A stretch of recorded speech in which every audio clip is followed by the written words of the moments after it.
আষাঢ়ে গল্প, এক গল্প যা আপনার অপেক্ষায়। আজকে আষাঢ়ে গল্পের প্রথম ও নিজস্ব গল্প। গল্পটি লিখেছে দেবজ্যোতি কুমার সিং। আমাদের পাশে থাকার জন্য দেবজ্যোতিকে অসংখ্য ধন্যবাদ। আজকের গল্পটি কিশোর ও তার চেয়ে বেশি বয়সী শ্রোতাদের জন্য। তাহলে শুরু করা যাক দেবজ্যোতি কুমার সিং এর রেডিও।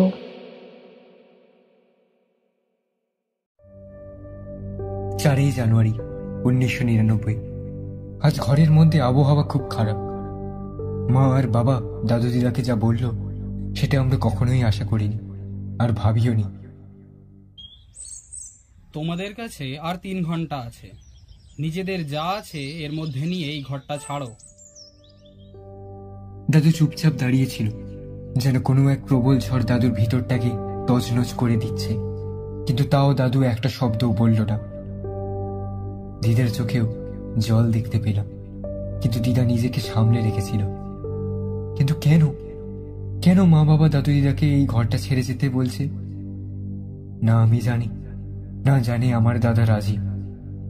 শুধু এইটা বুঝতে পারছিলাম যে যা হচ্ছে সেটা দাদু দিদাকে খুব কষ্ট দিচ্ছে। যাওয়ার সময় দিদা আমাকে ডাকলো, ডেকে আমার হাতে একটা অনেক পুরনো লাল রঙের চামড়ার কভার করা ডায়েরি দিল আর আমার কানের একদম কাছে এসে বলল, তুই গল্প লিখতে খুব ভালোবাসিস না? এই নে, এটা আমাদের দুজনের একটা স্মৃতি, তোকে দিলাম।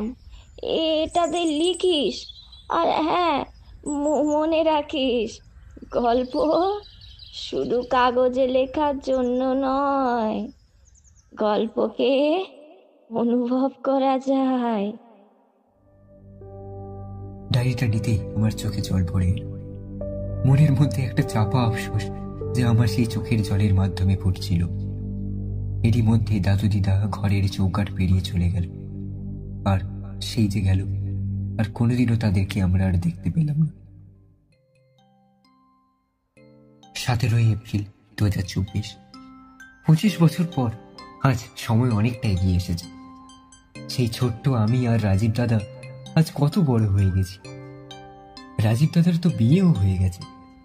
আমার বৌদি রিয়া আর তাদের 8 বছরের ছোট্ট আদিত্যকে নিয়ে তারা সুখে জীবনযাপন করছে, আর আমি জীবনযাপন করছি আমার গল্প নিয়ে।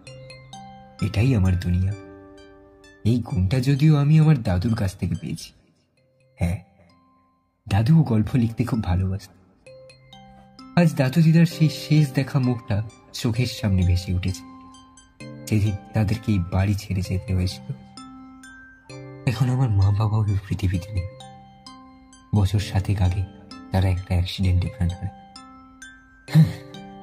আমাদের বাড়িতে ঢুকেই নিচের তলার সবার প্রথমে যে ছোট্ট রুমটা চোখে পড়ে সেটাই আমার ল্যাবরেটরি। চোখে পড়ার আরেকটা কারণ হচ্ছে আমার এই ছোট্ট রুমটার কোনো দরজা নেই। নিচের তলার বারান্দার সঙ্গে শুধুমাত্র প্লাইউডের একটা পার্টিশন দিয়ে সেপারেট করা। তাই আমাদের বাড়ির মেন গেট দিয়ে প্রবেশ করলে সবার আগে আমার এই রুমটাই চোখে পড়ে। ল্যাবরেটরি বলছি কারণ এখানেই আমার নতুন আইডিয়া, নতুন গল্প, নতুন নতুন সব স্বপ্ন তৈরি হয়। খুবই ছোট্ট আর সাদাসিধা এই রুমটা। একটা সেগুন কাঠের টেবিল, যার উপর কিছু নোটবুক, 2 ওয়াটের একটা ল্যাম্প, আর কিছু লেখালেখির জিনিস ছাড়া আর কিছুই নেই। 18 এপ্রিল 2024। আজ আমাদের বাড়িটার নতুন রূপ দেয়া হচ্ছে, তাই সকাল থেকে মিস্ত্রিদের আনাগোনা লেগেই রয়েছে। তার থেকে বড় একটা সমস্যার সমাধান আজকে হল।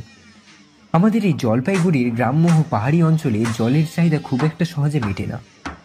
তাই আমরা আমাদের বাড়ির পেছনে জঙ্গল লাগোয়া খোলা গাড়ি বারান্দার বাইরে একটা কুয়ো খোঁড়ালাম। 19 এপ্রিল 2024। আজ বিকেলে ওই 4টে নাগাদ আমি আর রাজীব দাদা পেছনের বারান্দায় ঘোরাঘুরি করছিলাম। দাদা বেশ অনেকক্ষণ ধরে কুয়াটা দেখছিল। কুয়াটায় সবে মাত্র খোঁড়া হয়েছিল, তাই তাতে অতি সামান্য জল ছিল। এতটাই কম জল ছিল যে মনে হচ্ছিল মাটি এখনো তার তৃষ্ণা মিটিয়ে চলেছে। দাদা কুয়াটার একদম কাছে গিয়ে ঝুঁকে বলল, আমার মনে হয় কি বলতে ভাই, এই কুয়াটা 1-2 মাসের মধ্যে অর্ধেকটা ভরে যাওয়ার কথা। কি বলিস? আমি শুধু মাথা নেড়ে হ্যাঁ জানালাম। কারণ আমার মনের মধ্যে একটা অন্য জায়গার কথা আমাকে অন্যমনস্ক করে রেখেছিল। সেটা হলো আমার দাদুর ঘরটা। হ্যাঁ, আমাদের এই বাড়ির দোতলা সিঁড়িতে উঠে উত্তর দিকের ঘরটাই হলো আমার দাদুর ঘর। আমি ঠিক করে নিয়েছিলাম যে পুরোপুরি রেনোভেশন হওয়ার আগে একবার আমি দাদুর ঘরটা খুলে দেখব। আজ 25 বছরেরও বেশি হয়ে গেছে ওই ঘরের দরজা খোলা হয়নি। বহু পুরনো শালকাঠের নকশা করা দরজা।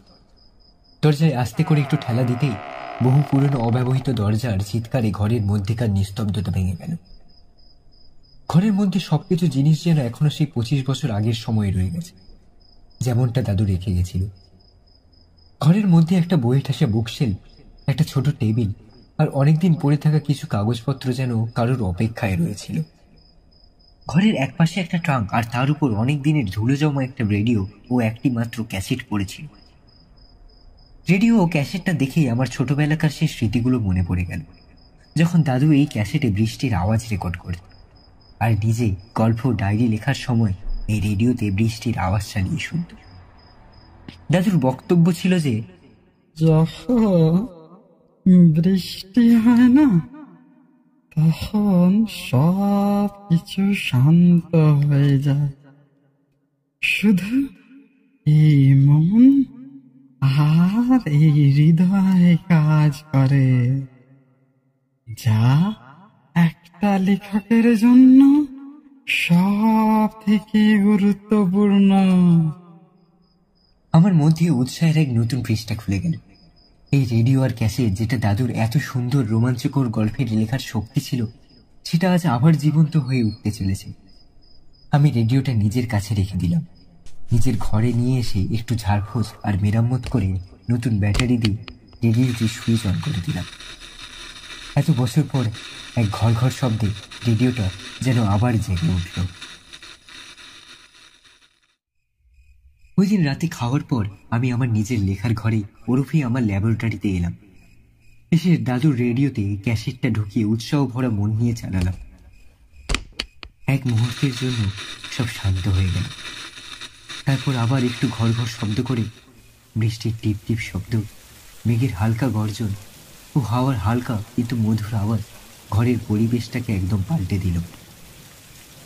আমার ঘরের সমস্ত কোণ থেকে প্রতিধ্বনিত হতে লাগলো সেই আওয়াজ, যেন অনেক পুরনো এক সময় আজকে আবার ফিরে এসেছে। সে রাতে আমি এক নতুন উদ্যম নিয়ে আমার গল্প লিখতে বসলাম, আর আমার ভিতরে কেউ যেন বলে উঠল, এটা কোনো গল্প নয় যেটা শুধু লেখা হচ্ছে, এটা একটা স্বপ্ন, একটা ইচ্ছে শক্তির মিলন, যা দুই একই রক্তের মানুষকে জুড়ে রেখেছিল। ক্যাসেটটিতে শুধুমাত্র 10 মিনিটের বৃষ্টির টুকটাক শব্দের রেকর্ডিং ছিল। সেটাই অটো রিপ্লে মোডে বারবার চলত। কিন্তু আরো কিসের একটা শব্দই বৃষ্টির শব্দের আড়ালে শোনা যাচ্ছে না। মনে হচ্ছে কেউ অনেক দূর থেকে এইদিকে হেঁটে আসছে। আমি মনে হয় একটু বেশি ভেবে ফেলছি। নিশ্চয়ই এটা আমার মনের কোনো কল্পনা। না না না না, সত্যি তো মনে হয় কেউ একজন জঙ্গলের মধ্যে থেকে হেঁটে আসছে এইদিকে। হ্যাঁ, ওই তো শব্দটা স্পষ্ট শুনতে পাচ্ছি। আমি রেডিওটার একদম কাছে কান নিয়ে গিয়ে ভালো করে শুনলাম। হ্যাঁ, কেউ একজন এদিকেই আসছে, কিন্তু এটা কি করে সম্ভব? ওই তো একটু একটু করে শব্দটা কাছে আসছে, এবার একদম কাছে, এবার ঠিক আমাদের বাড়ির গেটের সামনে। আমার গলা দিয়ে একটা আওয়াজও বেরোচ্ছিল। সেই মুহূর্তে আমাদের মেন গেটের দরজা খুলে বাড়ির মধ্যে যে প্রবেশ করলো, তাকে তো আমি চিনি, এ তো রাজীব দাদা। আমাকে দেখে দাদা বলল, বলছি ভাই, একটু দরজাটা বন্ধ করে দিবি রে। আমি কিছু বলার আগেই দাদা নিজের ঘরে চলে গেল। তাই আর কিছু জিজ্ঞেস করার সুযোগ না পেয়ে নিজে গিয়ে দরজাটা বন্ধ করে গেলাম। এসে যখন আমার টেবিলে রেডিওটার উপর চোখ পড়ে, তখন পুরো ব্যাপারটা বুঝে নিজেকে খুব বোকা মনে হলো। রেডিওটা তো বন্ধ। এতক্ষণ তাহলে সত্যিই বাইরে খুব জোরে বৃষ্টি হচ্ছে, আর ওই হাঁটার আওয়াজটা নিশ্চয়ই রাজীব দাদার। হায় রে কপাল, কি বোকা আমি! কত কিছুই না কল্পনা করে বসে আছি। কিন্তু দাদা এত রাতে কোথায় গেছিল? নিশ্চয়ই কোনো দরকারে। এমনিতেও আমার ভাইপোর শরীরটা খুব একটা ভালো না, তাই হয়তো ওষুধ আনতে গেছিল। সে যাকে, সবই তো বুঝতে পারলাম, তাও কি যেন একটা অদ্ভুত মনে হচ্ছে। 20 এপ্রিল 2024। আমার ভাইপো আদিত্য খুবই বদমাশ আর দুষ্টুমি বুদ্ধিতে ভরা একটা ছোট্ট মিষ্টি শয়তান। আমার টেবিলের যদি কখনো কিছু খুঁজে না পাই বা কোনো জিনিস এদিক ওদিক হয়ে থাকে, তাহলে বুঝে নিতে হবে যে এটা ওই ছোট্ট শয়তানটির কাজ। মাঝে মাঝে তো এমন দুষ্টুমি করে যে মনে হয় ওকে দুঘাত দেই, কিন্তু ওর সরল ও মিষ্টি মুখটা দেখে সব রাগ গলে যায়। আমাকে খুব ভালোবাসি ও। এই তো আজকেই আমার 1 মাসের কঠোর পরিশ্রমের লেখা গল্পটি 4-5টা পেজ পুরোপুরি কালিতে ভিজিয়ে দিয়েছে। কিন্তু আজকে আমি ওকে হাতে নাতে ধরেছি, ধরে খুব জোর গলায় ওকে বললাম, ওই শয়তান, কি করেছিস তুই এটা? আমার এতদিনের পরিশ্রমে তুই কালি ঘষে দিলি। কাকু, এটাও তো একটা আর্ট, বলো। তোর আর্ট আমি বার করছি, তুই আয় আমার হাতের সামনে, তোর আর্ট আমি বার করব। মা, মা দেখো না, কাকু মারছে। ও মা, দেখো না গো। 21 এপ্রিল 2024। আজকাল মনটা খুব একটা ভালো নেই। যবে থেকে দাদুর ওই রেডিওটা পেয়েছি তবে থেকে সমানে বৃষ্টি হয়ে চলেছে। রেডিও রেকর্ডিংয়ে নয়, সত্যিকারের বৃষ্টি হচ্ছে। এপ্রিল মাসের এই কাঠখোট্টা গরমের বদলে কেন মেঘ ভেঙে পড়েছে এই অসময়? রাত 1:45। আজ আবার সেই ক্যাসেটটা রেডিওতে চালালাম, কিন্তু আশ্চর্য ব্যাপার হচ্ছে এই যে সত্যি ক্যাসেটের বৃষ্টির আওয়াজের সঙ্গে একটা হালকা পায়ের আওয়াজের স্পন্দন শোনা যাচ্ছে। আওয়াজটা কখনো কাছে, কখনো বা দূরে। এবারে এটা আমার কোনো কল্পনা নয়, আমি সজ্ঞানে পুরো জিনিসটাকে অনুভব করতে পারছি। তার থেকেও বেশি আশ্চর্য ব্যাপার হচ্ছে যে সেই একটাই ক্যাসেটের রেকর্ডিং বারবার রিপ্লে যদি হয়, তাহলে এই পায়ের আওয়াজ বারবার আলাদা কি করে হতে পারে?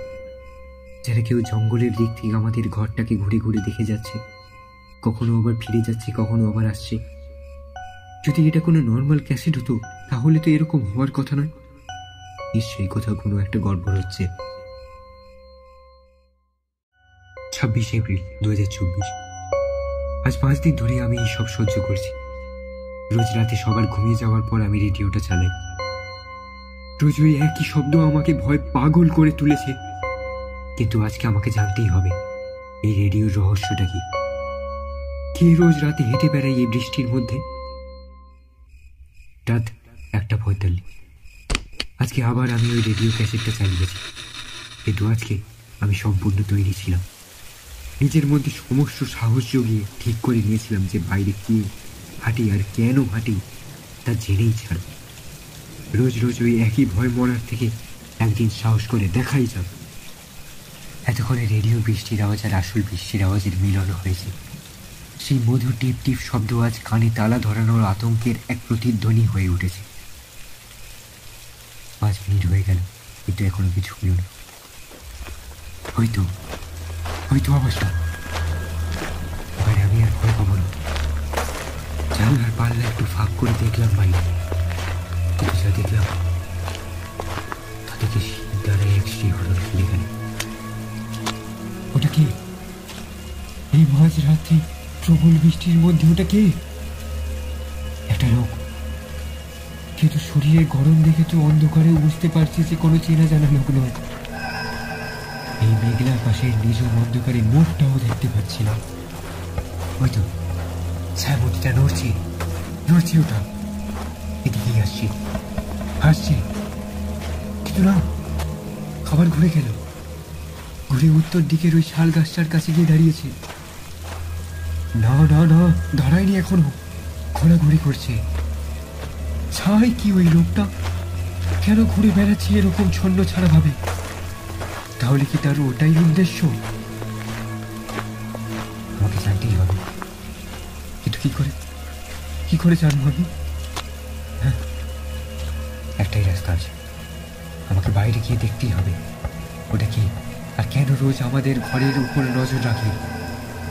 কিন্তু আমার মধ্যে কি এত সাহস আছে? আমি কি পারবো? হ্যাঁ, আমাকে পারতেই হবে। ধীর যতটুকু সাহস ছিল সব একত্রিত করে আমি বেরোলাম বাইরে। বৃষ্টি খুব জোরে হতে শুরু করল। এই অসময়ে ঠান্ডা হাওয়া আমার পথ আটকানোর চেষ্টা করছে। হঠাৎ মাথাটা খুব ঘুরতে শুরু করে। চোখের সামনে সব ছবি যেন পাল্টে যাচ্ছে, সব যেন ধোঁয়াশা হয়ে যাচ্ছে।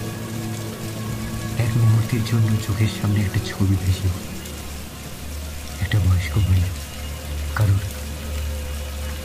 গলা কাটছিল। সে দৃশ্য দেখে আমার শিরা উপশিরা পাগল হয়ে যেতে শুরু করলো। কে ওই বয়স্ক মহিলা? কেন এরকম নৃশংসভাবে একজনের গলা কেটে চলেছে? কিছু ভালো করে দেখতে পেলাম না। তারপর সব চোখের সামনে অন্ধকার নেমে এল। 27 এপ্রিল 2024। পরের দিন সকালে চোখ খুলো রাজীব দাদার ডাকাডাকিতে। এ ভাই, কি হয়েছে রে তোর? এখানে কেন শুয়ে পড়ে আছিস? কি রে, শরীর টরীর ঠিক আছে তো? রাজীব দাদের কোনো কথাই আমার কানে গেল না। মাথাটা এখনো ঝিমঝিম করছিল, তাই হয়তো বুঝতে পেরে রাজীব দাদা আমাকে ধরাধরি করে ঘরে নিয়ে গেল। রাত 10টা। এখন আমি অনেকটা বেটার ফিল করছি, কিন্তু আমার মনের মধ্যে কাল রাতে দেখা সেই ঘটনাগুলো পাগল করে রেখেছিল। আমি বুঝতে পারছি না যে এসবের সত্যি কি কিছু মানে আছে, না পুরোটাই একটা দুঃস্বপ্ন। এই সব কিছুর উত্তর আমি দাদুর ঘরেই পাবো। নিজের কৌতূহলকে আর ধরে রাখতে পারলাম না। সঙ্গে সঙ্গে একটা টর্চ নিয়ে দোতলায় উত্তরের ঘরে গিয়ে সব কিছু তছনছ করে খুঁজতে লাগলাম। কিছুই তেমন সন্দেহজনক পেলাম না। অবশেষে চোখ পড়ল সেই ট্রাঙ্কটার উপর। ট্রাঙ্কটার সামনে গিয়ে দাঁড়ালাম। ট্রাঙ্কটাতে একটা অনেক দিনের পুরনো মরচে পড়া অকেজো তালা ঝুলছিল। একটা জোর টান দিতে তালাটা ভেঙে পড়ল। ট্রাঙ্কটা খুলতে একটা বৃষ্টি পচা গন্ধ লাগে পেলাম। অনেকগুলো ছোট বড় কাপড়ের পুডলি আর 3টে ডায়েরি ছিল সেই ট্রাঙ্কে। সেখানে গন্ধটা সহ্য না করতে পেরে আমি তৎক্ষণাৎ 3টে ডায়েরি নিয়ে নিচে আমার রুমে নেমে এলাম। কি হচ্ছে এটা? রেডিওটা কি চালালো? এটা কার গলা? কেউ যেন খুব খাটো গলায় কিছু বলার চেষ্টা করছে না? হ্যাঁ, বলছে বলছে। আমি কিছু বুঝতে পারছি না, নিজেকে পাগল মনে হচ্ছে। কি হচ্ছে এসব আমার সঙ্গে? ডায়েরিটা পড়তে পড়তে মনে হচ্ছে। হ্যাঁ হ্যাঁ, আর কিছু ভাবতে না পেরে আমি ডায়েরিটা খুলে পড়তে শুরু করলাম। এগুলো কে লিখেছে? দাদু নাকি অন্য কেউ? শব্দটা কেমন খেলা? কিসব অদ্ভুত আঁকিবুকি কাটা রয়েছে, সেগুলো দেখতেও কি ভয়ানক। পুরো ডায়েরিটায় একটা আঁশটে লাল রঙের কালি দিয়ে লেখা রয়েছে। এটা কি কালি? রক্ত, রক্ত। এটা রক্ত দিয়ে লেখা এই ডায়েরি। একটা চিঠিও আছে। চিঠিতে লেখা আছে, আমি বুঝতে পারছি না যে ও আমার সঙ্গে কি করেছে। আমি আস্তে আস্তে সবার থেকে দূর হতে থাকলাম। শুধুমাত্র দড়ি বাঁধা ফুলের মতো ওর ইশারায় নাচতে শুরু করলাম। নিজে না কিছু ভাবতে পারতাম, না কিছু করতে পারতাম। আমি সবার থেকে আলাদা হতে থাকলাম। মা, বাবা, ভাই, বোন, সবার থেকে। ও কেন করলো আমার সঙ্গে এরকম? কেন করলো? আমি কোনো প্রশ্ন করারও সুযোগ পেলাম না আমি সুযোগ। চিঠিটা পড়ে আমার মাথায় সব জট পাকিয়ে যাচ্ছিল। এটা কার চিঠি? কে কি করেছে? কার সঙ্গে করেছে? কিছুই ঠাউর করতে পারলাম না। ডায়েরির পরে পেজে যা লেখা ছিল তার জন্য আমি কখনোই প্রস্তুত ছিলাম না। আমার হাত কাঁপছে। এসব কি লেখা আছে? এসবের মানে কি? ডায়েরিতে লেখা ছিল, ও আর কেউ নয়, আমার স্ত্রী। ও নিজের সন্তান, নাতি নাতনিদের শুধুমাত্র নিজের শক্তি লাভের জন্য প্রত্যেকবার আমার জন্মদিনে ওদের বলে দিত। আমি ওকে বারণ করেছিলাম, ওর পায়ে পড়েছিলাম, ও শোনেনি, ও শোনেনি। সব শেষ, সবাইকে ও শেষ করে দিল। ও মানুষ নয়, ও মানুষ রূপী পিশাচ। আমি আর ডায়েরিটা হাতে ধরে রাখতে পারলাম না। কালই তো 28 এপ্রিল, দাদুর জন্মদিন। তাহলে এই সব দাদু লিখেছে। তার মানে ওই পিশাচ আর কেউ নয়, আমার নিজের। না না না, কি করে হয় এটা? কিন্তু এসব যদি সত্যি হয়, তাহলে কালকে তো আমার আর দাদার খুব ঘোর বিপদ। আমি এসব কি করে দাদাকে বোঝাবো? দাদা তো আমাকে পাগল ভাববে। আমাকে নিজেকে কিছু একটা করতে হবে, করতে হবে আমায়। 28 এপ্রিল 2024। সকাল থেকে নিজেকে শান্ত করে রাখতে পারছি না, কিন্তু হয় না এক ধরনের অনুভূতি যখন মানুষ এতটাই আতঙ্কিত হয়ে যায় যে ভয় পেতেও ভুলে যায়। আমার এখন ঠিক সেই অবস্থা। রাত 11:20। আমি নিজেকে পুরোপুরি তৈরি করে নিয়েছিলাম যে যাই হোক না কেন ওই শয়তান পিশাচের সঙ্গে আমি লড়বই। রেডিওটা চালালাম। আজকের বৃষ্টির আওয়াজটা অন্য দিনের থেকেও খুব জোরে হচ্ছিল। তার সঙ্গে বাইরেও আসল বৃষ্টি পাল্লা দিয়ে বেড়ে চলেছিল। এসে গেছে, এসে গেছে। আমি দেরি না করে মেন গেট খুলে বাইরে বেরিয়ে এলাম। ওই পিশাচ কিছু করার আগেই আমি ওকে শেষ করে দেব, শেষ করে দেবো আমি ওকে। আজ ওদিক ভ্রষ্টের মতো এদিক ওদিক ঘুরে বেড়াচ্ছে না, সোজা এদিকেই আসছে। হায় শয়তান, আয় তুই, আজ তোকে আমি শেষ করেই দেব। ওই পিশাচের কিছু করার আগেই 2 পা এগিয়ে আমি ঝাঁপিয়ে পড়লাম ওর উপরে। ছুরি দিয়ে ছিন্ন বিচ্ছিন্ন করে দিলাম ওর মাথা। তারপর আমি আর নিজেকে ধরে রাখতে পারলাম, জ্ঞান হারা।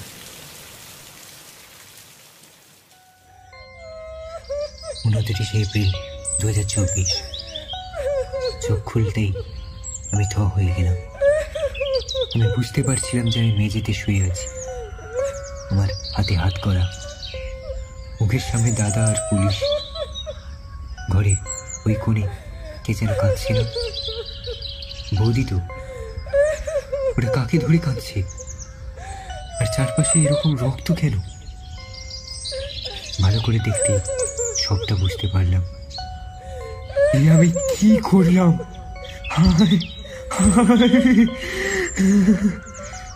বৌদি কাঁদছে আদিত্যর কাটা মাথা নিয়ে, আর ওর বাকি শরীরটা পড়ে আছে ওই যে ওইখানে। শুয়োর, আমার ছেলেটা তোর কি ক্ষতি করেছিল? তুই ওকে মেরে ফেললি। তোকে আমি ছাড়বো না, ছাড়বো না আমি তোকে, তোকে আমি গলা টিপে মেরে ফেলবো। আমি কিছু বুঝতে পারছিলাম না কি হচ্ছে। দাদার একটাও কথা আমার কানে যাচ্ছিল না। আমি কি অনর্থ করে ফেললাম। আমি দাদাকে বোঝানোর চেষ্টা করলাম, দাদা আমি কিছু করিনি, এই সব করেছে ওই পিশাচ, পিশাচ করেছে এই সব। আমি সত্যি বলছি, আমাকে তুই বিশ্বাস কর। আচ্ছা, তোকে আমি দোতলার দাদুর ঘরের পাওয়া ডায়েরি আর রেডিও এগুলো দেখাচ্ছি। কি সব যাতা বলছিস তুই? তুই কি আমাদের পাগল হয়েছিস? আমার ছেলেটাকে মেরে দিয়ে এখন নিজের সাফাই দেওয়া হচ্ছে না? আমাদের এই বাড়ির কোনো দোতলাই নেই, ঘর তো দূরের কথা। মাথার মধ্যে বাজ পড়ল। এ কি বলছে দাদা? আমাকে হুড় হুড় করে টেনে নিয়ে গিয়ে দেখালো ছাদে উঠে। কোথায় সে দাদুর ঘর? কোথায় কি? এ তো ফাঁকা ছাদ, রোদের জ্বলন্ত শিখায় উত্তপ্ত হয়ে ওঠা তাওয়ার মতো। কোনো ঘরের চিহ্ন মাত্র নেই। আমি তাও দাদাকে বোঝানোর চেষ্টা করলাম, আমাকে তোরা পাগল ভাবিস না, আমি সত্যি বলছি।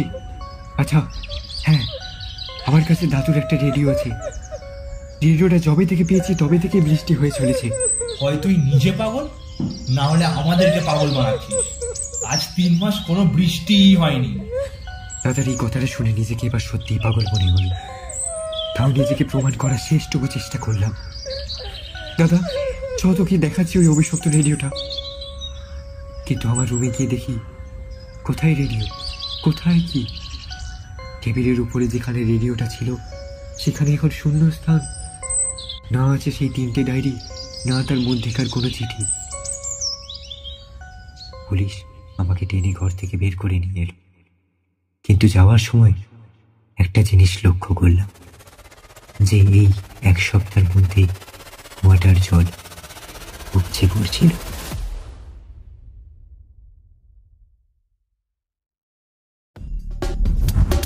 আপনারা শুনছিলেন দেবজ্যোতি কুমার সিং এর রেডিও।